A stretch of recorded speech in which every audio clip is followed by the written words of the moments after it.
இந்திய முஸ்லீம்கள் எந்த மாதிரியான சிக்கல்களை இந்திய நாட்டில் வந்து மதத்தின் காரணமாக இன்னைக்கு வந்து அனைத்து துறைகளிலும் அவர்கள் வார்த்தைக்கு பின்னாடி ஜிஹாதில் சேர்த்து எல்லா குற்றச்சாட்டுகளும் முஸ்லீம்கள் மேல.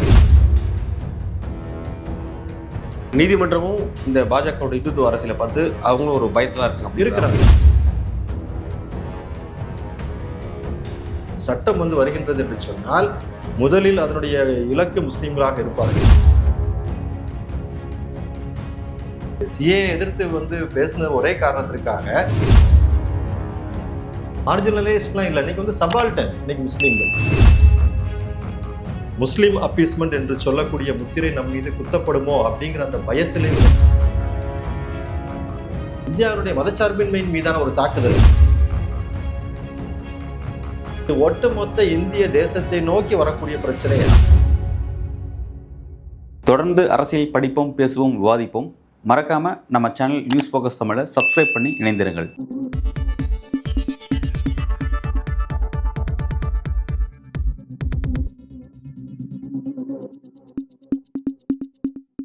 வணக்கம். இன்றைக்கு நம்முடன் அரசியல் பேசுவதற்காக எழுத்தாளர் திரு ரியாஸ் அகமது இணைந்திருக்கிறார். வணக்கம். வணக்கம். இன்றைய காலகட்டத்தில் தமிழக அரசியலும் சரி, இந்திய அரசியலும் சரி, இன்றைய இருக்க அரசியல் சூழலில் இஸ்லாமியர்கள் எதிர்கொள்ளக்கூடிய அரசியல் ரீதியான நெருக்கடிகள் என்ன அப்படிங்கிறதான் பேச வேண்டியதாக இருக்குது. ஏன்னா நீங்கள் அதை பற்றி ஆய்வு செய்வதாக நான் கேள்விப்பட்டேன். ஸோ உங்களோட ஆய்வின் அடிப்படையில் என்ன சிக்கல்களை எதிர்கொள்கிறாங்க அப்படிங்கிறத நீங்கள் அந்த கருத்துக்களை முன்வைங்க. சரி தோணும். என்னுடைய ஆய்வின் அடிப்படையில் அப்படிங்கிறது வந்து நம்ம வந்து ஏன்னா அது வந்து ஒரு சின்ன ஒரு டாப்பிக்குள்ளே நம்ம வந்து பண்ணுறோம். ஸோ விரிவாக நீங்கள் வந்து இன்றைய சூழலில் இந்திய முஸ்லீம்கள் என்னென்ன சவால்களை வந்து எதிர்கொள்கிறாங்க, இல்லைனா வந்து பிரச்சனைகளை வந்து எதிர்கொள்கிறார்கள் அப்படிங்கிறது வந்து நாம் வந்து பார்க்கலாம். இன்றைய செய்திகளை பார்த்தாலே உங்களுக்கு வந்து அது போதுமான அளவுக்கான ஒரு பார்வையை அது வந்து கொடுக்கும். இல்லைனா வந்து ஒரு கடந்த ஒரு வாரத்தில் இந்தியாவில் நடைபெற்ற நிகழ்ச்சிகள் நீங்கள் வந்து ஒரு தொகுப்பாக எடுத்து பார்த்தீங்கன்னா இந்திய முஸ்லீம்கள் எந்த மாதிரியான சிக்கல்களை இந்திய நாட்டில் வந்து இப்போதைக்கு வந்து எதிர்கொள்கின்றார்கள் அப்படிங்கிறது நம்ம வந்து விளங்கிக்கலாம். உதாரணமாக புல்டோசர் இன்னைக்கு வந்து ஒரு மிகப்பெரிய ஒரு சிக்கலாக இன்னைக்கு வந்து இந்திய முஸ்லீம்களுக்கு வந்து அனைத்து சமூகங்களை சார்ந்த மக்களுக்கும் அதில் வந்து பாதிப்பு இருந்தாலும் பெரும்பான்மை பாதிப்பு யாருக்குன்னு பார்த்தீங்கன்னா வந்து முஸ்லீம் சமூகத்துக்கு தான். இந்த புல்டோசர்களை குறித்து நவம்பர் 2024 உச்சநீதிமன்றம் வந்து ஒரு தீர்ப்பு கொடுக்குது. நீங்கள் வந்து டியூ நோட்டீஸ் கொடுக்காம என்கொயரி பண்ணாமல் எந்த கட்டிடங்களையும் நீங்கள் வந்து இடிக்கக்கூடாது அப்படின்ட்டு கவாய் தலைமையிலான அந்த அமர்வு வந்து கொடுக்குது. ஆனால் அந்த தீர்ப்பு கொடுத்து ஒரு வருடம் முடிந்த பின்னரும் கூட தொடர்ந்து முஸ்லீம்களுடைய குடியிருப்புகள் வந்து இடிக்கப்படக்கூடிய காட்சிகளை நாம் வந்து பார்த்து கொண்டே இருக்கின்றோம்.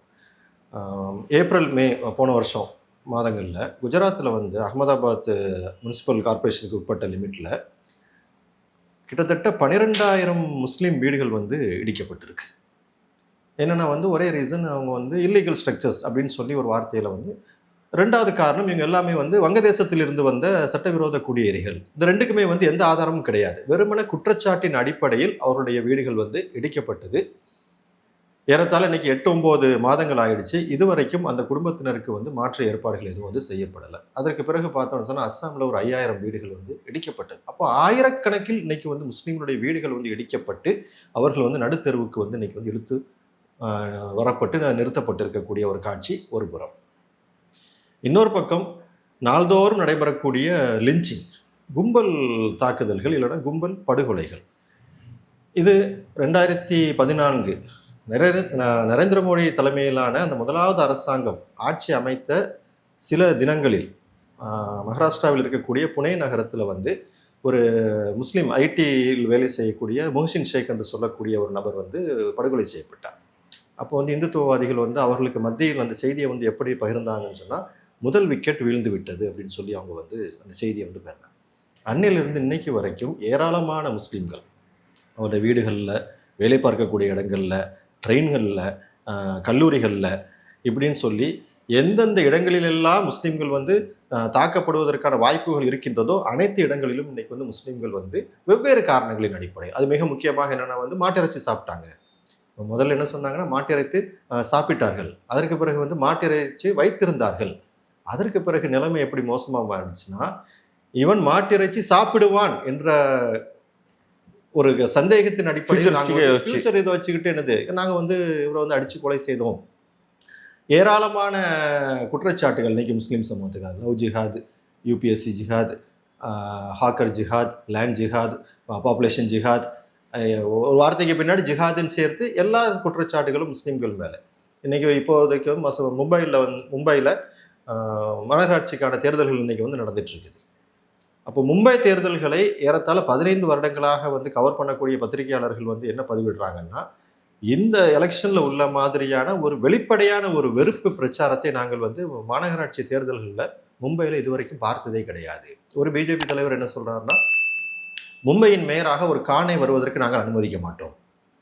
ஏதோ எல்லா கட்சிகளும் முஸ்லீம் வேட்பாளர் வந்து மேயர் வேட்பாளராக நிறுத்துகிற மாதிரியான ஒரு பிம்பம். அங்கே முஸ்லீம்களுக்கு உரிய பிரதிநிதித்துவமே இல்லை வேட்பாளர் லிஸ்ட்லே. ஆனால் எப்படி ஒரு மாயை உருவாக்கப்படுதுன்னு சொன்னால், எதிர்கட்சிகள் ஜெயிச்சிட்டாங்கன்னு சொன்னால் ஒரு கான், ஒரு முஸ்லீம் வந்து மும்பையினுடைய மேயராக வந்து மாறிவிடுவார். பிஜேபியினுடைய அஃபீஷியல் ட்விட்டர் ஹேண்டில் வந்து மும்பையினுடைய அந்த படத்தை போட்டு அது வந்து முழுவதுமாக பச்சை நிறமாக வந்து மாறக்கூடியதாக, அதாவது நீங்கள் வந்து பிஜேபிக்கு ஓட்டு போடவில்லை என்று சொன்னால் மும்பை வந்து முஸ்லீம் மயமாகிவிடும் என்று சொல்லக்கூடிய ஒரு வெளிப்படையான ஒரு பிரச்சாரத்தை ஆட்சியில் இருக்கக்கூடிய ஒரு கட்சி வெளிப்படையாகவே வந்து செய்கின்றது. அப்போ ஒரு இஸ்லாமோபோபியா, ஒரு முஸ்லீம் வெறுப்பு எந்த அளவிற்கு வந்து ஊட்டப்பட்டிருக்கின்றது அப்படின்னு சொல்லக்கூடிய ஒரு சூழல். மூன்றாவது பார்த்தோன்னா, கல்வி ரீதியாக சரி முஸ்லீம்கள் வந்து முன்னேறுவதற்கான, ஏன்னா முஸ்லீம்கள் மேலே ஒரு குற்றச்சாட்டு அடிக்கடி வைக்கப்படுது, நீங்களாம் படிக்கவே மாட்டேங்கிங்கன்னு சொல்லி. சரி, படித்து முன்னேறக்கூடிய முஸ்லீமுக்கு நீங்கள் எந்த இடத்த கொடுக்குறீங்க? சமீபத்தில் ஜம்மு காஷ்மீரில் ஒரு இஷ்யூ வந்துச்சு. மாதா வைஷ்ணோதேவி மெடிக்கல் காலேஜில் வந்து 50 மாணவர்கள் தேர்ந்தெடுக்கப்படுகின்றார்கள். அதில் 42 மாணவர்கள் முஸ்லீம் மாணவர்களாம். நீட் தேர்வு எழுதி அதில் வந்து பாஸ் பண்ணி அந்த செலெக்ஷன் ப்ராசஸ் அவங்க வந்து கடந்து தேர்ந்தெடுக்கப்படுகின்றார்கள். அது எப்படி மாதா வைஷ்ணோதேவி அந்த கோயில் நிர்வாகம் நடத்தக்கூடிய ஒரு காலேஜில் முஸ்லீம்களுக்கு எப்படி சீட்டு கொடுக்கணும்னு சொல்லி அந்த கல்லூரிக்கான உரிமமே இன்னைக்கு வந்து ரத்து செய்யப்பட்டிருக்கின்றது. அப்போ முஸ்லீம்களுடைய கல்வி உரிமைகள் பறிக்கப்படுகின்றது, பொருளாதார உரிமைகள் பறிக்கப்படுகின்றது, சமூக ரீதியான அவர்களுடைய உரிமைகள் இன்னைக்கு வந்து இல்லை. அரசியல் ரீதியாக சொல்லவே தேவையில்லை. எதிர்த்து தங்களுடைய குரலை எழுப்புவதற்கு கூட இன்னைக்கு வந்து முஸ்லீம்கள் வந்து தயங்கக்கூடிய ஒரு அச்சமான ஒரு சூழ்நிலை இன்னைக்கு வந்து உருவாக்கப்பட்டிருக்கின்றது. ஒரே ஒரு உதாரணம், சிஏ எதிர்ப்பு போராட்டங்கள். ஷர்ஜில் இமாமும் உமர் ஹாலிதும் 5 வருடங்களுக்கும் அதிகமாக ஏன் சிறையில் இருக்கின்றார்கள்? அந்த சட்டத்தை எதிர்த்து அவர்கள் குரல் எழுப்பினார்கள் என்ற ஒரே காரணத்திற்காக இன்னைக்கு அவங்க வந்து ஜெயிலில் வந்து வைக்கப்பட்டிருக்கிறார். இதே போன்று ஏராளமான முஸ்லீம்கள் இன்னைக்கு வந்து விசாரணை சிறைவாசிகளாக பல்லாண்டுகளாக இன்னைக்கு வந்து சிறையில் வந்து அடைக்கப்பட்டிருக்கின்றாங்க. இன்னொரு பக்கம் பார்த்தீங்கன்னா, அதே சிஏஏ ப்ரொட்டஸ்ட் நடக்கும் பொழுது தேஷ்கே கத்ரோங்கோ கோலி மாரோ சாலோங்கோ, இந்த தேச துரோகிகளை துப்பாக்கியால் சுடுங்கன்னு சொல்லி வெளிப்படையாக வந்து மைக்கில் பக்கத்தில் வந்து போலீஸ் ஆஃபீஸர்ஸ்லாம் இருக்கும்போது பேசின கபில் மிஸ்ரா இன்னைக்கு டெல்லியினுடைய கேபினெட் அமைச்சராக இன்னைக்கு வந்து உட்கார்ந்துருக்கிறாரு. அவர் மேலே எந்த வழக்கும் பதிவு செய்யப்படலை. ஒரு நாள் கூட கபில் மிஸ்ரா வந்து ஜெயிலில் வந்து அடைக்கப்படலை. ஆனால் அரசியல் சாசனத்தை நாம் உயர்த்தி பிடிப்போம், நாம் ஒருபோதும் வன்முறைக்கு நாம் வந்து பலியாக மாட்டோம், நாங்கள் வந்து இந்த தேசத்தினுடைய மதச்சார்பின்மை பாதுகாப்போம்னு பேசின உமர் ஹாலிதும் ஷர்ஜில் இமாமும் இன்னைக்கு வரைக்கும் 5 வருடங்களாக பிணை கூட கிடைக்காமல் சிறையில் அடைக்கப்பட்டிருக்கின்றார்கள். அப்போ இந்த ஒட்டுமொத்த இதையும் நீங்கள் வந்து சம்மரைஸ் பண்ணுற மாதிரி எழுத்தாளர் ராமச்சந்திர குஹா சமீபத்தில் ஒரு கட்டுரையில் வந்து எழுதியிருந்தாங்க உமர் ஹாலிதை பற்றி. அதில் அவர் குறிப்பிட்ட ஒரு வார்த்தையை சொன்னால் உங்களுக்கு வந்து இந்த விஷயங்களை புரிந்து கொள்வதற்கு போதுமானதாக இருக்கும். எல்லா சம்பவங்களையும் சொல்லிட்டு இடையில வந்து ராமச்சந்திர குஹா அந்த கட்டுரையில் வந்து ஒரு கேள்வி எழுப்புறாரு. சிஏ எதிர்ப்பு போராட்டத்தில் உமர் ஹாலிதும் கலந்து கொண்டார், நானும் கலந்து கொண்டேன். அவர் டெல்லியில் கலந்து கொண்டார், நான் பெங்களூரில் கலந்து கொண்டேன். அதற்கு பிறகு எங்களுடைய வாழ்க்கை வந்து எப்படி வெவ்வேறு பாதைகளை நோக்கி போனது அப்படின்னு நினச்சி நான் வந்து ஆச்சரியப்படுறேன். நான் எழுதி கொண்டிருக்கின்றேன், நான் ஆய்வுகளை மேற்கொண்டு கொண்டிருக்கின்றேன். உமர் ஹாலிதும் ஆய்வு மாணவர். ஆனால் உமர் இன்னைக்கு வந்து ஜெயிலில் இருக்கிறாரு. இதற்கு என்ன காரணம்? என்னுடைய முதல் பெயர் ராமச்சந்திரா, அவருடைய முதல் பெயர் உமர். மதம் தான் காரணம். இது ரொம்ப ரத்தின சுருக்கமாக வந்து சொல்கிறார். அப்போ இந்தியாவில் வந்து முஸ்லீம்கள் மதத்தின் காரணமாக இன்னைக்கு வந்து அனைத்து துறைகளிலும் அவர்கள் ஒடுக்கப்பட்டு கொண்டே இருக்கின்றார்கள். இதுதான் இன்னைக்கு எனது இந்திய முஸ்லீம்களுடைய ஒரு யதார்த்தமான நிலையாக வந்து இருக்கின்றது.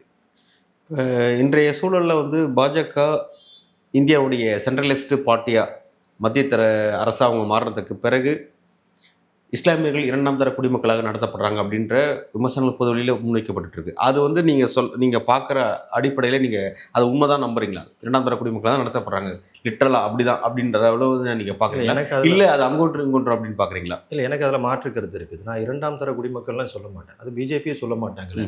குடிமக்களே இல்லைங்கிற கேட்டகரிக்கு இப்போ கொண்டு வந்துட்டாங்களே. ரெண்டாம் தர குடிமக்கள்லாம் இல்லை. இன்னைக்கு வந்து மார்ஜினலைஸ்ட்லாம் இல்லை. இன்னைக்கு வந்து சபால்டன் இன்னைக்கு முஸ்லீம்கள். ஒதுக்கப்பட்ட சமூகம் இல்லை. அவங்கள பற்றி யாருமே கண்டுகொள்ளாத ஒரு சமூகமாக இன்னைக்கு வந்து முஸ்லீம் சமூகம் வந்து மாறிடுச்சு. அதனுடைய வெளிப்பாடு தான் வந்து சிஏஏ சட்டம். அதாவது மதத்தின் அடிப்படையில் வந்து நீங்கள் வந்து குடியுரிமையை வந்து கொடுப்போன்னு சொல்லி ஒரு சட்டத்தை வந்து ஒரு அரசாங்கம் கொண்டு வந்துச்சுன்னு சொன்னால், அப்போ எப்படிப்பட்ட சிந்தனை போக்கு அந்த அரசாங்கத்திட்ட வந்து இருக்கின்றது? அப்போ அந்த நேரத்தில் வந்து எல்லாரும் அந்த சட்டத்தை ஆதரித்த சிலர் என்ன சொன்னாங்க, நீங்கள் வந்து இல்லாத கற்பனையை பண்ணிட்டு இருக்கீங்க, அதெல்லாம் ஒரு காலம் அப்படிலாம் வந்து வராது. அப்படி இந்தியாவில் இருக்கக்கூடியவனை எப்படி வந்து வெளியில் கொண்டு போக முடியும்? இது வந்து வெளிநாட்டிலேருந்து வரக்கூடியவங்களுக்கு சரி, வெளிநாட்டிலேருந்து வந்தவங்களுக்கு நீங்கள் எப்படி நீங்கள் வந்து மதத்தின் அடிப்படையில் நீங்கள் வந்து கொண்டு கொடுக்கலாம். சரி, அது ஒரு நியாயமாக இருந்தாலும் கூட என்ஆர்சி வரும் என்று சொன்னோம். நேஷனல் ரெஜிஸ்டர் ஆஃப் சிட்டிசன்ஸ் அதெல்லாம் வராது, நீங்கள் கற்பனை பண்ணிட்டு இருக்கீங்க. நாங்கள் இன்னைக்கு எஸ்ஐஆர் வந்திருக்கின்றது என்ஆர்சியினுடைய புது ரூபத்தில். அஸ்ஸாமில் இன்னைக்கு அதை வச்சுக்கிட்டு இன்னைக்கு வந்து வெளியேற்றுவதற்கான வேலைகள் வந்து நடந்துட்டு. எஸ்ஐஆர் வேற என்ஆர்சி வேற அப்படின்னு சொல்லி சுப்ரீம் கோர்ட்ல எலெக்ஷன் கமிஷன் வாதத்தை முன்வைக்கிறாங்க. எலெக்ஷன் கமிஷன் சொல்ற எல்லாத்தையும் நம்ம வந்து நம்ப முடியுதா? இன்னைக்கு எஸ்ஐஆர் வேற என்ஆர்சி வேறன்னு சொல்றாங்க. சரி, எஸ்ஐஆர்னுடைய அடிப்படையில் குடியுரிமை நீங்க வந்து ப்ரூவ் பண்ண சொல்றீங்க. அது என்னது? ஆட்டோமேட்டிக்கா என்ஆர்சிக்கு வந்து கொண்டு செல்கின்றது. என்ஆர்சி போனா அடுத்தது என்னது? சிஏஏ உள்ள வரும். என்ஆர்சி இல்லைன்னு என்ஆர்சியின் அடிப்படையில் நீங்க வந்து இந்திய குடிமகன் இல்லை என்று வெளியேற்றப்பட்டீர்கள் என்று சொன்னால் உங்களுடைய மதத்தின் அடிப்படையில் சிஏஏ சட்டத்தை கொண்டு உங்களுக்கு வந்து குடியுரிமை கொடுக்கப்படுகின்றது. அதாவது ஒருத்தர் வாக்காளர் பட்டியலில் இடம்பெறணும் அப்படின்னா ஒரு அடிப்படையில் இந்தியரா இருக்கணும் அப்படிங்கிறது ஒரு மேண்டேட். ஆமா, அப்ப அவர் இந்தியரா இல்லையா அப்படிங்கிறத செக் பண்றதுக்காக தான் அவங்களுடைய அந்த அதிகாரத்தை எலெக்ஷன் கமிஷனுக்கு யார் கொடுத்தாங்க? அது எங்களோட சட்டத்தை 364 அது வழங்கியிருக்கு அப்படின்ற விஷயத்த எலெக்ஷன் கமிஷன் கோட் பண்றாங்க.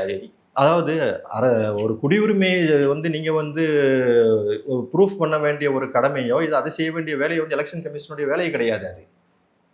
அது வந்து ரொம்ப, அதாவது ஒரு சாதாரண ஒரு பிளாக் ஆஃபீஸர் வந்து என்னுடைய குடியுரிமையை வந்து நிரூபிக்க முடியும்னு சொன்னால் எந்த அளவுக்கு மோசமான நிலையை வந்து ஏற்படுத்தும். இதுதான் அஸ்ஸாமில் கொண்டு வந்தாங்க. அஸ்ஸாமில் வந்து டவுட்ஃபுல் சிட்டிசன்ஸ் சொல்லி ஒரு கேட்டகரியை கொண்டு வந்து அங்கே இருக்கக்கூடிய பிளாக் லெவலில் இருக்கக்கூடிய ஆஃபீஸர்கள் இல்லைன்னு சொன்னால் கலெக்டர்ஸுக்கு அதற்கான அதிகாரம் வந்து கொடுக்கப்பட்டுச்சு. இன்னும் நுணுக்கமாக நீங்கள் அஸ்ஸாமினுடைய அந்த டவுட்ஃபுல் ஓட்டர்ஸ்னுடைய கேட்டகரியை பார்த்தா யாரெல்லாம் குறைவான எண்ணிக்கையில் தீர்ப்பு வழங்கினார்களோ அவர்களுக்கு வந்து ப்ரொமோஷன் கொடுக்கப்படலை. அதிக நபர்களை யார் வெளியே தள்ளினார்களோ அவர்களுக்கு வந்து ப்ரொமோஷன் கொடுக்கப்பட்டுச்சு. இங்கே அஸ்ஸாம்ல என்ஆர்சி டவுட்ஃபுல் சிட்டிசன்ஸ் யாரெல்லாம் வந்து அந்த ட்ரிபியூனலுக்கு கேஸ் வருது இல்ல, ஃபாரினர்ஸ் ட்ரிபியூனலுக்கு கேஸ் வருது.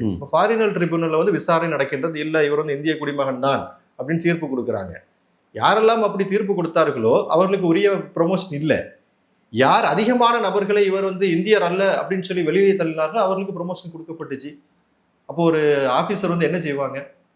அப்போ வந்து குடியுரிமையை வந்து நீங்க வந்து நிரூபிக்க வேண்டிய இல்லாத வந்து ஒரு ப்ரூவ் பண்ண வேண்டிய கடமை எலெக்ஷன் கமிஷனுக்கு கிடையாது. எலெக்ஷன் கமிஷன் செய்ய வேண்டிய வேலை நீங்க எலெக்ஷனை நடத்த வேண்டியது. எலெக்ஷன் கமிஷன் என்ன சொல்றாங்க அப்படின்னா, என்ஆர்சி அப்படிங்கிறது வந்து பிறந்த குழந்தையிலேருந்து சாவர உயிரோடு இருக்கிறவரி எல்லா எண்ட் ஆஃப் த ரிசல்ட் முதியோர் வரை எல்லாருமே அதை வந்து கம்ப்ளீட்டாக நாங்கள் வந்து எடுக்கக்கூடிய ஒரு எக்ஸசைஸ் அது. பட் எஸ்ஐஆர் அப்படிங்கிறது 18 வயசு நிரம்பியவங்களை மட்டும்தான் அப்படி நாங்கள் விஷயத்தை இது பண்ணுறோம். இது என்ஆர்சிக்கு இது நிறைய வித்தியாசம் இருக்குது அப்படின்றதான் இன்று ரீசெண்ட் டேஸில் வந்து சீஃப் ஜஸ்டிஸ் சூரியகாந்த் தலைமையில் நடந்த விசாரணையிலும் இதை தான் வந்து அவங்க இந்த விஷயம் தான் முன் வச்சாங்க. ஸோ அப்படி இருக்கும்பொழுது என்னோட கேள்வி என்னன்னா, இந்த எஸ்ஐஆர் முழுக்க என்ஆர்சி தான் இம்ப்ளிமெண்ட் பண்ணுது அப்படிங்கிற ஒரு வாதத்தை ஏன் இதனால் வரையும் சுப்ரீம் கோர்ட் ஏற்றுக்கிற மாதிரியான ப்ரூவ் பண்ண முடியல? எங்கே அந்த வாதத்தில் அங்கே தோல்வி இந்த விவகாரம் எங்கே தோல்வி அடைஞ்சு நிற்குது நீங்கள் பார்க்குறீங்க? இல்லை, எங்கே தோல்வி அடைஞ்சிச்சுன்னா வந்து இது வந்து நீதித்துறையில் வந்து முழுமையான தலையீடு வந்து செய்யணும். வந்து ஒவ்வொரு இந்த மாதிரியான கேஸ்கள் வந்து நடக்கும் பொழுது, சுப்ரீம் கோர்ட்டில் வாதங்கள் நடக்கும் பொழுது நீதிமன்றம் சொல்லக்கூடிய கருத்துக்கள் வந்து நமக்கு வந்து நம்பிக்கை அளிக்கக்கூடிய விதத்தில் வந்து இருக்குது. அப்போ அதை பார்த்துட்டு வந்து குடிமக்களுக்கு ஒரு நம்பிக்கை வருது. இப்போ இந்த எஸ்ஐஆர் விவகாரத்தில் அதுதான் நடந்துச்சு. அந்த ப்ரொசீடிங்ஸ் எல்லாம் நீங்கள் பார்த்தீங்கன்னா நீதிபதிகள் சொன்ன ஒவ்வொரு கருத்துக்களும் வந்து நம்பிக்கை அளிக்கக்கூடிய விதமாக. ஆனால் ஃபைனலாக தீர்ப்பு கொடுக்கும்போது என்ன பண்ணிடுறாங்கன்னா, எலெக்ஷன் கமிஷன் நீங்கள் வந்து கொஞ்சம் கவனமாக இந்த நடைமுறையை நீங்கள் வந்து மேற்கொள்ள வேண்டும் சொல்லி ஒட்டுமொத்த அதிகாரத்தையும் எலெக்ஷன் கமிஷன் கையில் கொடுக்குறாங்க. இந்திய எலெக்ஷன் கமிஷன் இப்போது எப்படி செயல்பட்டு கொண்டிருக்கின்றது என்பதை நாட்டினுடைய எதிர்க்கட்சி தலைவராக இருக்கக்கூடிய ராகுல் காந்தி வந்து தொடர்ச்சியாக அவர் வந்து வெளிப்படுத்திட்டார். அப்போ இவ்வளவு சந்தேகத்துக்கு இடமான ஒரு எலெக்ஷன் கமிஷன் எப்படி நியாயமாக நடந்து கொள்ளும் நாம் வந்து நம்ப முடியும்? இது முதல் காரணம். இரண்டாவது, ஏற்கனவே அஸ்ஸாமில் இருக்கக்கூடிய ஒரு முன்மாதிரி. அங்கே யார் நீங்கள் அதிகமாக வெளில தள்ளினீங்க, தள்ளப்பட்டார்கள், இந்த மாதிரி டவுட்ஃபுல் ஓட்டர்ஸ் யார் அதிகமாக தள்ளப்பட்டார்கள் பார்த்தா முஸ்லீம்கள் தான் தள்ளப்பட்டார்கள்.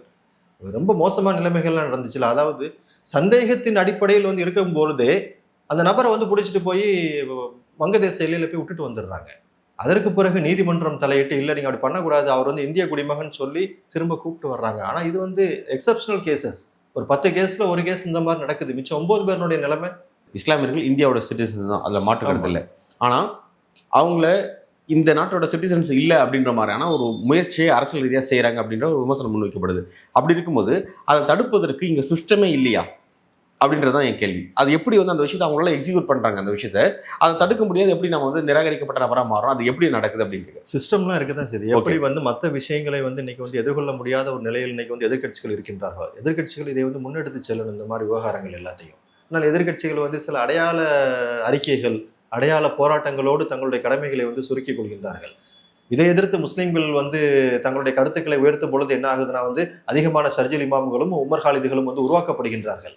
அப்போ சிஏ எதிர்த்து வந்து பேசின ஒரே காரணத்திற்காக 6 வருஷமாக மாணவர்களை வந்து சிறையில் வைத்திருக்கக்கூடிய ஒரு அரசாங்கத்திற்கு முன்னாடி எப்படி இந்த சமூகத்திலிருந்து இன்னும் அதிகமான நபர்கள் வந்து தைரியமாக வந்து முன் வருவார்கள்?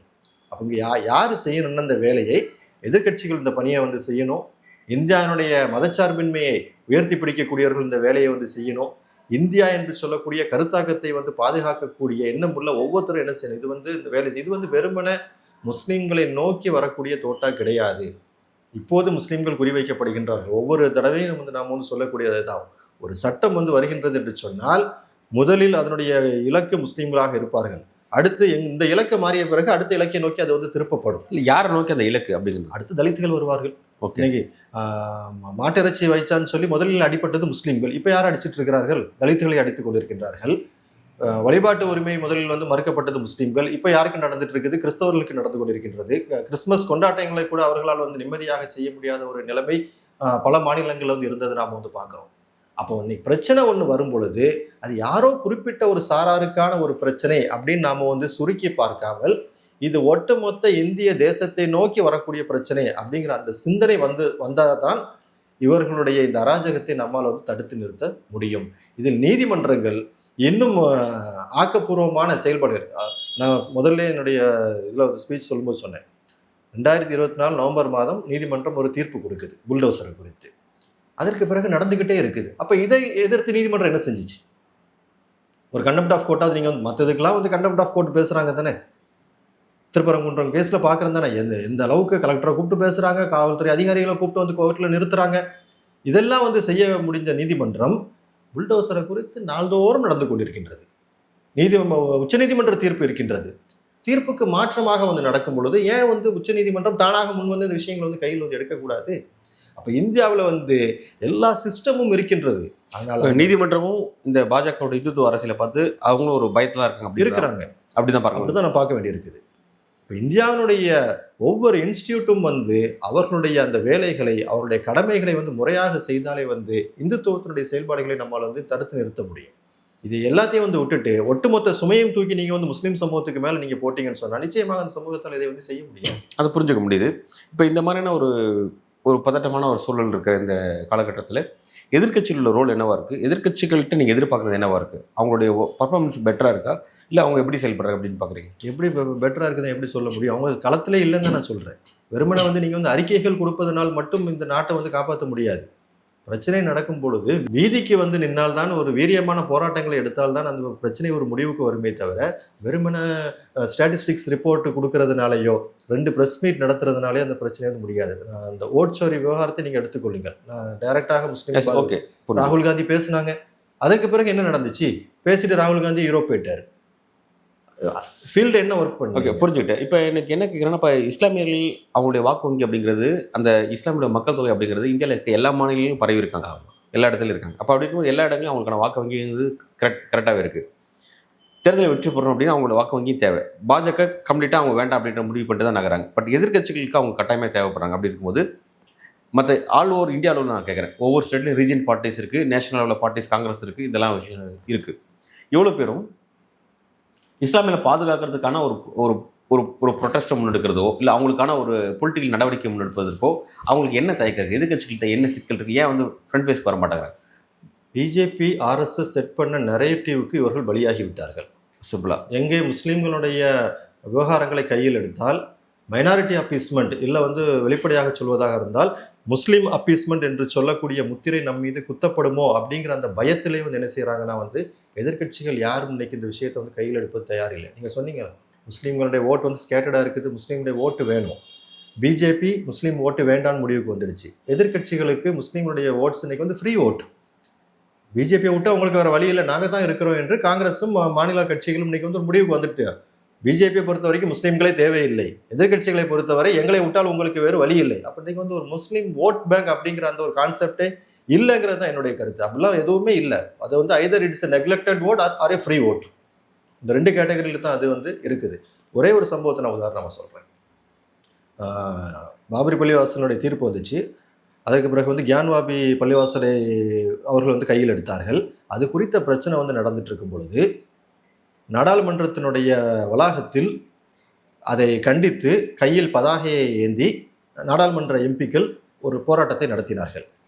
யார் நடத்தினாங்கன்னு பார்த்தா இந்தியன் யூனியன் முஸ்லீம் லீகை சார்ந்த வெறும் 3 எம்பிக்கள் மட்டும் கையில் பதாகையை ஏந்தி அந்த போராட்டத்தை நடத்தினார்கள். அப்போ இது வந்து வெறுமனே ஒரு முஸ்லீம் பிரச்சனை அப்படிங்கிற அந்த ஒரு பார்வையில் நீங்கள் பார்க்கவில்லை என்றால் கூட இந்தியாவுடைய மதச்சார்பின்மையின் மீதான ஒரு தாக்குதல் அது. அதற்காகவாவது மற்ற கட்சிகள் அங்கே வந்து நின்று இருக்கணும். ஆனால் எங்கே அந்த இடத்தில் கியான்வாபி பள்ளிவாசலுக்காக போய் நாம் நின்றோம் என்று சொன்னால் முஸ்லீம் ஆதரவு முத்திரை நமக்கு வந்து குத்தப்படுமோ என்ற அச்சத்தில் முஸ்லீம்களினுடைய விவகாரத்தை இவர்கள் கையில் எடுப்பதில்லை. முஸ்லீம் வேட்பாளர்களை குறைவான எண்ணிக்கையில் நிறுத்துவதற்கும் இதுதான் காரணம். இப்போ நீங்கள் பார்க்குற இந்த சிக்கல் அப்படிங்கிறது நீங்கள் ஆல்மோஸ்ட் எல்லா ரீஜியன் பார்ட்டிஸும் இந்த விமர்சனம் வைக்கிறீங்க. ஆல்மோஸ்ட் எல்லா எதிர்கட்சிகள் பண்ணுறாங்க, எல்லா ரீஜியன் பார்ட்டிஸும். ஓகே, இப்போ இப்படிப்பட்ட சூழலில் இப்போ இஸ்லாமியர்கள் இருக்காங்க அப்படின்னா, இப்போ இஸ்லாமியர்கள் சில கட்சிகள் இருக்குது, சில அமைப்புகள் இருக்குது. தமிழ்நாட்டு அளவில் எடுத்துக்கிட்டிங்கன்னா கூட இந்தியன் முஸ்லீம் இருக்குது, பிறகு வந்து மனிதநேய மக்கள் கட்சி இருக்குது, இந்த மாதிரி அப்புறம் எஸ்டிபி சில கட்சிகள்லாம் இருக்குது. இப்போ இவங்களுடைய ரோல் என்ன இருக்குது? இப்போ அவங்களோட கருத்தை வலுப்படுத்துறது, இப்போ இவங்களாம் பல அமைப்புகளை பிரிஞ்சு இருக்கிறது, ஒரு புள்ளியில் இணைஞ்சு ஒரு அமைப்பாக மாறுறது, அப்படி செயல்படுறது, அந்த மாதிரியான ஒரு விஷயங்கள் நோக்கி இஸ்லாம் அவங்களால ஏன் நகர முடியல? ஏன் என்ன விஷயம் அப்படி? இல்லை, இது வந்து பொதுவாக முஸ்லீம்கள் மேலே வந்து வைக்கக்கூடிய குற்றச்சாட்டு இல்லை. இது வந்து நான் குற்றச்சாட்டை நான் வைக்கல, நீங்கள் வைக்க சொல்ல. பொதுவாக அரசியல் கட்சிகள் இப்போ முஸ்லீம்கள் வந்து எங்களுக்கு ஏன் நீங்கள் வந்து உரிய பிரதிநிதித்துவம் கொடுக்கல அப்படின்னு கேட்டால் அவங்க முதல்ல சொல்லக்கூடிய பதில், நீங்களே 3 கட்சியாக பிரிஞ்சு இருக்கிறீங்க, நாங்கள் வந்து எப்படி ஒவ்வொருத்தருக்குமா கொடுக்க வேண்டும். நாங்கள் என்ன கேள்வி கேட்குறோன்னா, எந்த சமூகம் இப்படி பிரிஞ்சு இல்லை? எந்த சமூகத்துக்கு ஒரே ஒரு கட்சி மட்டுமே அவர்களை வந்து பிரதிநிதித்துவப்படுத்துகிற மாதிரி இருக்குது? எத்தனை பிரிவுகள் இருந்தாலும், எத்தனை கட்சிகள் இருந்தாலும், அத்தனை பேரையும் அரவணைத்து செல்லக்கூடிய நீங்கள் முஸ்லீம்களுக்கு மட்டுமே இப்படி ஒரு வாதத்தை எதிர்கேள்வியை நீங்கள் வந்து முன்வைக்கிறீங்க? ஒவ்வொரு அரசியல் கட்சியும் ஒவ்வொரு காலச்சூழலில் அதனுடைய தேவையை உணர்ந்து உருவாக்கப்பட்ட கட்சிகள் தான். இங்கே ஒன்றும் பெரிய 10-15 கட்சிகள்லாம் இல்லை. வலிமையாக இருக்கக்கூடிய கட்சிகள் பார்த்தா 3 கட்சிகள் இருக்கின்றது தமிழ்நாட்டை பொறுத்த வரைக்கும். மற்ற மாநிலங்கள்ல இன்னைக்கு அது கூட வந்து இல்லை. இப்போ முஸ்லீம் கட்சிகளுடைய நிலைமை இன்னைக்கு என்னன்னா, தனித்து நின்று முஸ்லீம் கட்சிகளால் இன்னைக்கு வந்து வெற்றி பெறுவது ஒரு பெரிய சவாலான விஷயம். அது வந்து வெறுமனே முஸ்லீம் மெஜாரிட்டி தொகுதிகளில் மட்டுமே சாத்தியப்படக்கூடிய விஷயம். முஸ்லீம் கட்சிகள் பெரும்பாலும் அந்த பாதையை அவர்கள் தேர்ந்தெடுப்பதில்லை. இவர்கள் தேர்ந்தெடுக்கக்கூடிய பாதை மதச்சார்பற்ற கட்சிகளோடு இணைந்து முஸ்லீம் சமூகத்தின மேம்பாட்டிற்காக யார் அதிக பங்களிப்பை தருவார்கள் என்ற நம்பிக்கை இருக்கின்றதோ அவர்களோடு கூட்டணி வைத்துதான் இவர்கள் வந்து பயணிக்க வேண்டிய ஒரு நிர்பந்தம் இன்னைக்கு வந்து இருக்கின்றது. இதுக்கு மாற்றமாக வந்து அசாதுதீன் ஒய்சினுடைய கட்சி வந்து பயணிச்சுட்டு இருக்குது. பட் அவங்களுமே வந்து ஹைதராபாத்னு சொல்லக்கூடிய அந்த பாக்கெட் ஏரியாவை கடந்து போகும்போது பல சிக்கல்களை இன்னைக்கு அவர்கள் வந்து எதிர்கொள்கின்றார்கள். இன்னைக்கு மகாராஷ்டிராவில் அவர்களுக்கு பிரதிநிதிகள் இருக்கின்றார்கள், பீகாரில் அவர்களுக்கு பிரதிநிதிகள் இருந்தாலும் கூட ஒட்டுமொத்த இந்திய அளவில் ஒரு கட்சியாக வந்து அவர்கள் வந்து பிரதிநிதித்துவம் உள்ள கட்சியாக மாற முடியுமானா அது வந்து மிகப்பெரிய ஒரு சவால் தான். இங்க நாம முஸ்லீம் அரசியல் கட்சிகள் வைக்கக்கூடியதுன்னா வந்து முஸ்லீம்களும் இதர சிறுபான்மையினும் இதர ஒதுக்கப்பட்ட பிரிவினரும் ஒன்றிணைந்து ஒரு ஒருமித்த குரலாக நாம் வந்து ஒலித்தோம் என்று சொன்னால் நாம் அனைவருக்கும் பலன் இருக்கும் என்ற அடிப்படையில் தான் முஸ்லீம் அரசியல் கட்சிகள் இங்கே வந்து செயல்படுகின்றார்கள். தவிர வெறுமனே வந்து முஸ்லீம் நலன்களை மட்டும் அவர்கள் வந்து முன்னிறுத்தி செயல்படுவதில்லை. சிறையில் வாடக்கூடிய இஸ்லாமிய நீண்ட நாள் சிறைவாசிகளாக இருக்கட்டும், இந்த மாதிரியான சிக்கல்கள்லாம் எல்லா இடத்துலையும் இருக்குது. இப்போ நீங்கள் இதெல்லாம் ஃபீல்டில் பார்க்குறீங்க. இப்போ இதுக்கெல்லாம் தீர்வு பொலிட்டிக்கல் பார்ட்டிகிட்ட தான். பட் பொலிட்டிக்கல் பார்ட்டிகிட்ட சில சிக்கல் இருக்குது அப்படிங்கிறத நம்ம புரிஞ்சுக்கிறோம். அப்போ என்ன தான் தீர்வு அப்படிங்கிறது ஒரு கொஷின் இருக்குது. அது எப்படி நீங்கள் பார்க்குறீங்க? தீர்வுகள் வந்து ஒவ்வொரு பிரச்சனைக்கும் தனித்தனியாக பல தீர்வுகளை நாம் வந்து சொல்ல முடியும். ஓகே, இப்போ உதாரணத்துக்கு கல்வியில் வந்து பின்தங்கி இருக்கிறார்கள் அப்படின்னு சொன்னால் அதற்கு நீங்கள் வந்து இந்த மாதிரி ஸ்காலர்ஷிப் கொடுங்க, படிக்க வைங்கன்னு சொல்லி ஒரு தீர்வை வந்து கொடுக்க முடியும். சிறைவாசிகள் அதிகமாக இருக்காங்கன்னா அதில் வந்து லீகலாக நீங்கள் வந்து ரிஃபார்ம்ஸ் கொண்டு வாங்க சொல்லுவாங்க. ஆனால் நான் பார்க்கக்கூடியது இந்திய முஸ்லீம்கள் சந்திக்கக்கூடிய பெரும்பான்மை பிரச்சனைகளுக்கு, நான் எல்லா பிரச்சனைக்கும் நான் சொல்லலை, தீர்வாக இருக்கும் நான் வந்து முன்வைக்கலை. பெரும்பான்மை பிரச்சனைகளுக்கு தீர்வாக முஸ்லீம்களுடைய அரசியல் அதிகாரம் பெறுவது அதற்கான ஒரு தீர்வாக இருக்கும் என்று எனக்கான நம்பிக்கை வந்து இருக்கின்றது. ஏன்னா மற்ற எல்லாமே வந்து கிளைகள் தான், கிளை பிரச்சனைகள். நீங்கள் வேற சரி செஞ்சுட்டாலே வந்து கிளை பிரச்சனைகள் வந்து சரியாகிவிடும். அப்போ வேறாக நான் பார்க்கக்கூடியது, இந்திய முஸ்லீம்களுக்கு உரிய அதிகாரம், அரசியல் அதிகாரம் அவர்களுக்கு கொடுக்கப்பட வேண்டும். இன்னைக்கு வந்து எந்த மாநிலத்திலும் முஸ்லீம்கள் அவருடைய மக்கள் தொகைக்கு ஏற்ப அவருடைய பொலிட்டிக்கல் ரெப்ரசன்டேஷன் வந்து இல்லை. மாநில சட்டமன்றங்களாக இருந்தாலும் சரி, நாடாளுமன்றமாக இருந்தாலும் சரி, அவருடைய மக்கள் தொகை விகிதாச்சாரத்துக்கு ஏற்ப ஒரு பிரதிநிதித்துவம் முஸ்லீம்களுக்கு எங்கேயும் இல்லை. 50%க்கும் அதிகமான ஒரு டெபிசிட்ல தான் இன்னைக்கு வந்து சமூகம் வந்து பயணிச்சுட்டு இருக்கிறது.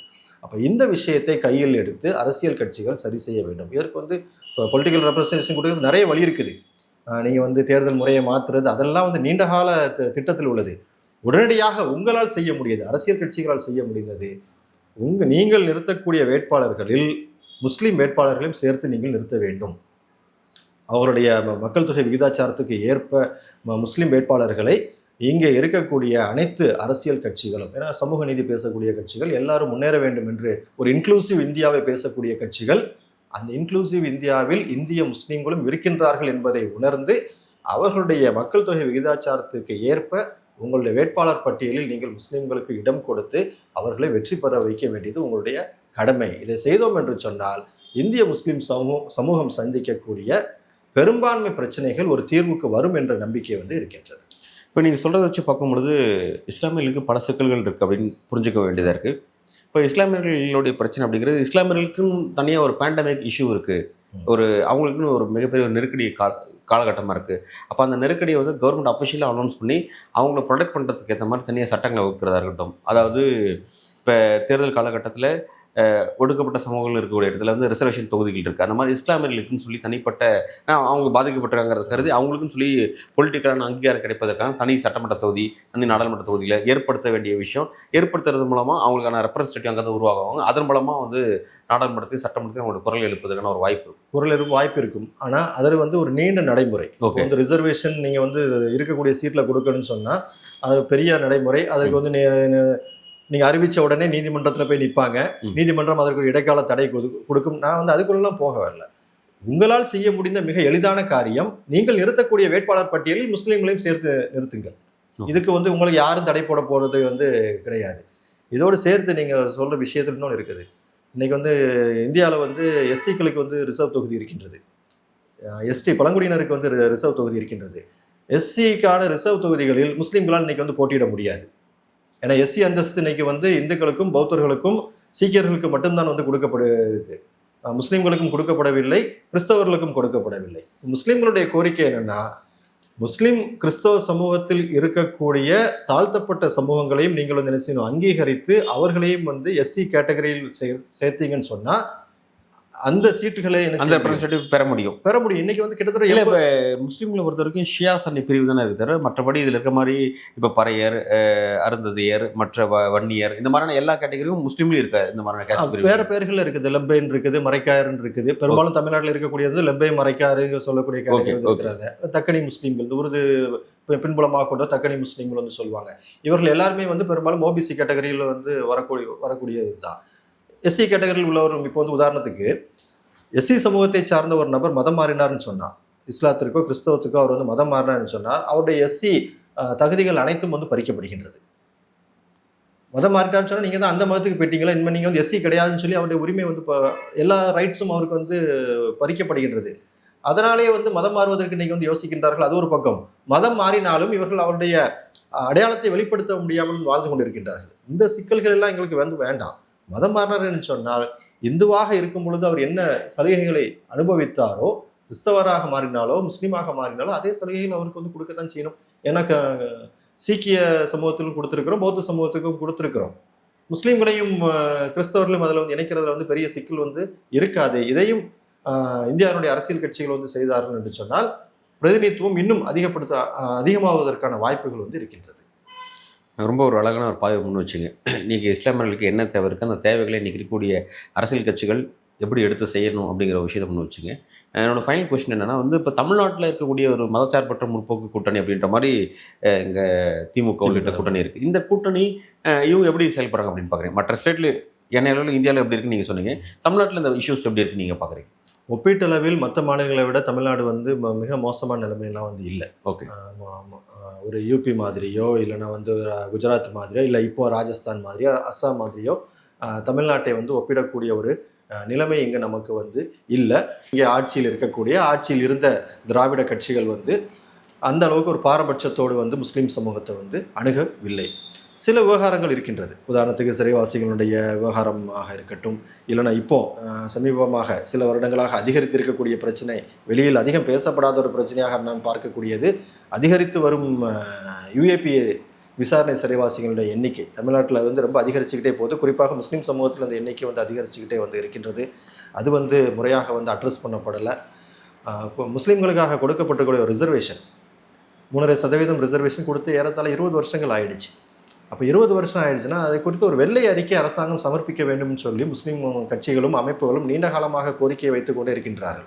அப்போ ஒரு வெள்ளை அறிக்கை வந்தால் தான் அந்த ரிசர்வேஷனால எந்த அளவுக்கு வந்து இந்த சமூகம் வந்து பலன் அடைந்திருக்கின்றது, இதை தக்க வைக்கணுமா இல்லை அதிகப்படுத்த வேண்டுமா? ஏன்னா முஸ்லீமுடைய 3.5% அப்படிங்கிறதே வந்து அப்போ வந்து மக்கள் தொகை விகிதாச்சாரத்தை விட குறைவு தான். அப்போ இன்னைக்கு முஸ்லீம் அரசியல் கட்சிகளும் முஸ்லீம் பொதுமக்களும் அதை வந்து அதிகரித்து கேட்குறாங்க.